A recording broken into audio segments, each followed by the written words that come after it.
We're going to cover aesthetic pruning or selective pruning in this video. You're looking at a beautiful Loropetalum plum delight. The natural character of this plant and the way it grows is what you're looking at. And one of the frustrations with homeowners is that many of the maintenance companies or themselves, they're not really familiar with the best way to keep this looking natural as they contain it. So if you have a plant that gets larger than you would want, but you still want it to look natural once you've started, once you prune it, that's what we're going to cover how to do. So one of the first things to look at is anticipate how each plant grows. And what we're looking at here is that when you make a cut, the plant will divide. In this case, it divided 3 different times. There's the cut. And then what you see are the 3 to 4 branches that divided after the cut. So why we're looking at that is we want to anticipate that for every cut that we make. And the mistake that most people make is they cut where they want the foliage to stop. The thing is, plants don't behave that way. Wherever you cut, they grow up from there. So what we want to do is understand that, and then for each type of plant, how much growth is likely to come out of that after the cut. So here we're looking at some parts of the shrub that have grown taller than the rest of the plant, and what I'm looking at is where to cut. So above the cut, I'm finding that the growth was anywhere from 3, and we're going to see in turn sometimes 12 or more inches. So if I get a branch that's going to grow 3 inches taller than where I cut, I'm going to cut 3 inches below the general foliage top that I'm trying to create.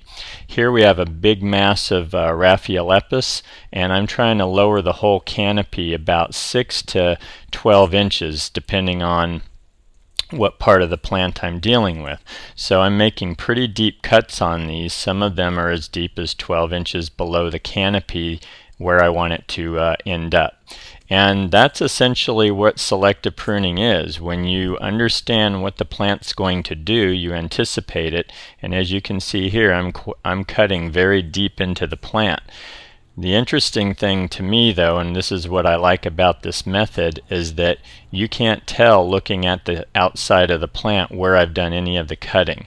And that's why I call it, natural aesthetic pruning, is none of the cuts will show. None of the leaves have been hacked through by an electric device or through shears, and so it's really not apparent that we've been in here pruning at all. And that's what you want. You want to control the plant the way that's appropriate for what you're after, but you don't want it to look like you got in there and gave this thing a major haircut. And yes, it takes a little more time, but if you select the right plant and you're not trying to over prune it, then this is a once a year kind of event, if that, depending on what size plant you're dealing with. This group you see here is in front of my house, and once a year I do this pruning that you're watching. If you look at the back level, those branches are anywhere from kind of 6 to 15 inches taller than where I want the plant to be. And so I'm going in and I'm cutting a lot of these, like you can see there. That's probably 15 inches worth of branch there. But you see how this level now, the lower level is where I want it to end, and you still see that back level is where I started. There's the before and then the after. This is Loropetalum. This is a very popular plant.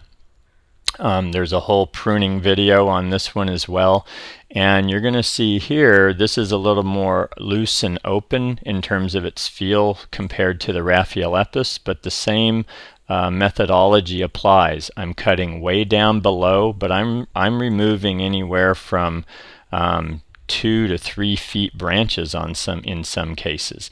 And then once I get the major structure leveled out, then I'll come back in and tidy up the high points, and I don't have to go as deep with some of those. But initially I'm going in, see there I just took one near the top, but most of these, like this big one here, I'm just cleaning up the top there, and then I'm going to go in, and this big guy here, I'm going to be cutting him down deeper most likely, and trying to figure out where the best spot is. and then cutting down below. Also, I don't want to leave a huge hole in the plant, so part of that is you're trying to anticipate, if you make that cut, what foliage is going to be removed, and is that going to end up looking the way I'm after. You can already see how much I've reduced the size of this plant and taken off some of the big irregularities in it, and before long you've got it where you want. It doesn't take a lot of time. This is recorded in real time, and I've already done probably a third of what I'm going to do in a year. So this whole plant might take me 5 to 10 minutes once a year to do the pruning. And by the way, this is 3 or 4 loropetalums in one grouping, so it's a big grouping, I understand that, but again, doesn't take that much time. And I think that's the reason why a lot of people think that they just don't have the time, is they convince themselves, oh, that selective pruning would take too long. But you're seeing here it really doesn't. Here's the after shot. And here, just a little detail. You still see how all the edges are natural.